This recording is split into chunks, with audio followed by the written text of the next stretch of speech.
এইবাৰ ছ'চিয়েল মিডিয়াৰ ইনষ্টাগ্ৰামত হিন্দুসকলক মুকলিকৈ ধমক দিলে এজন মুছলমান সম্প্ৰদায়ৰ যুৱকে হিন্দু কুৰবানী দিয়াৰ ভাবুকি প্ৰদান। প্ৰথমতে চাই লওক এই ভিডিঅ'টো। দাদা ভুল হৈছে দেই, ক্ষমা কৰি দিব। হিন্দু মুছলিম লৈ ভিডিঅ' আৰু নবনাও দেই, চৰি।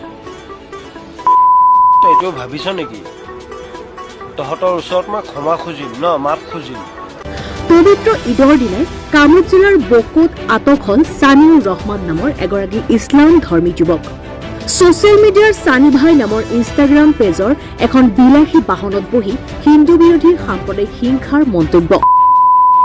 এটাই কথাই মনত ৰাখিবি, মিয়া মানুহক দেখি পাইছ, বন্ধু বান্ধৱ দেখি পাইছ, মিয়া মানুহৰ লগত কথা পাতি পাইছ, ৰাস্তা ঘাটত যাওঁতে আহোঁতে মানে দেখা পাইছ। এতিয়ালৈকে মিয়া মানুহক চিনি পোৱা নাই। মিয়া মানুহে বছৰে বছৰে ঈদত যেনেকৈ কুৰবানী দিয়ে গৰু ছাগলীক, তেনেকৈ হিন্দুক কুৰবানী দিয়াৰ ধমক দিয়ে যুৱকজনে। মিয়া মানুহে বছৰে বছৰে ঈদত কুৰবানী দিয়ে, এইটো গম পাওঁ নে? কেলা বেছি বাঢ়িলে গৰু ছাগলীৰ নিচিনা কুৰবানী।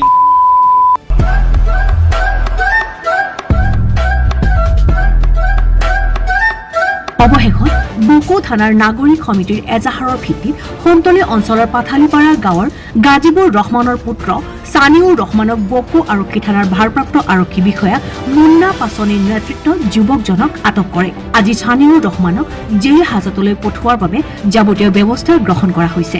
News desk report DN24 news.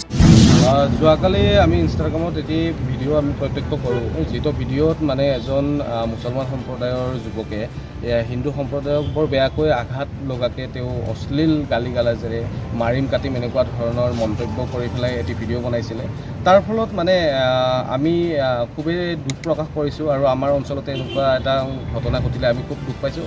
আৰু আমাৰ যিহেতু এটা জাতিৰ ওপৰত ডাইৰেক্টলি মানে এটেক কৰা হৈছে আৰু সেইকাৰণে আমি আইনৰ ওচৰত চাপিছোঁ। আমি যোৱাকালি ভিডিঅ'টো দেখাৰ লগে লগে বকো থানাত আহি আমি এজাহাৰ এটি দিওঁ তাৰ ওপৰত, সেই ইনষ্টাগ্ৰাম আইডিটোৰ ওপৰত, আৰু বিচাৰ খাচাৰ কৰি বকো আৰক্ষীয়ে তেওঁক এৰেষ্ট কৰিবলৈ সক্ষম হয়। তেখেতৰ ইনষ্টাগ্ৰাম আইডিটো আছিলে ছানি ভাই বুলি পেলাই আছিলে তেখেতৰ ইনষ্টাগ্ৰাম আইডিটো, আৰু আমি জানিব পৰা মতে তেখেতৰ নাম হৈছে ছানিউৰ ৰহমান। আৰু এনেকুৱা সময়ত, যিটো সময়ত ভাৰত পাকিস্তানৰ যুদ্ধৰ নিচিনা পৰিৱেশ, সেই সময়ত এনেকুৱা সাম্প্ৰদায়িক মন্তব্য দিলে আমি ভাবোঁ যে আমাৰ নিজৰ ভিতৰতে এটি গৃহকন্দলৰ সৃষ্টি হ'ব পাৰে। এনেকুৱাবোৰ নহওক। আমাৰ যিটো হিন্দু মুছলমানৰ ভাতৃত্ববোধ সেয়া এতিয়াও অব্যাহত আছে। আমাৰ যিটো ভাতৃত্ববোধ সেয়া এতিয়া শেষ হৈ যোৱা নাই, কিন্তু এনেকুৱা এচাম মানুহৰ কাৰণে সেই ভাতৃত্ববোধ আমাৰ শেষ হৈ যাব বুলি আমাৰ অনুভৱ হৈছে। আৰু সেইকাৰণে এনেকুৱাবোৰ বিষয়ৰ ওপৰত অধিক কঠোৰতৰ শাস্তি বিহাৰ কাৰণে অসম আৰক্ষীক আমি অনুৰোধ জনাইছোঁ। আৰু সেইকাৰণে আমি আজি বকো থানা নাগৰিক সমিতিৰ আমাৰ চেয়াৰমেন চাহাবো ইয়াতে উপস্থিত আছে, সদস্য সত্যজিৎ ৰাভা ডাঙৰীয়াও ইয়াতে উপস্থিত হৈছে, আমি গোটেইখিনি উপস্থিত হৈছোঁ। আৰু আজি আমি বকো থানা আৰক্ষীক আমি অনুৰোধ জনাইছোঁ যে এই বিষয়টোৰ ওপৰত অধিক আগৰ যদি প্ৰয়োজন আছে তদন্ত কৰি এনেকুৱাবোৰক শাস্তি বিহাৰ, যথাযথ শাস্তি বিহাৰ কাৰণে এক ব্যৱস্থা গ্ৰহণ কৰক।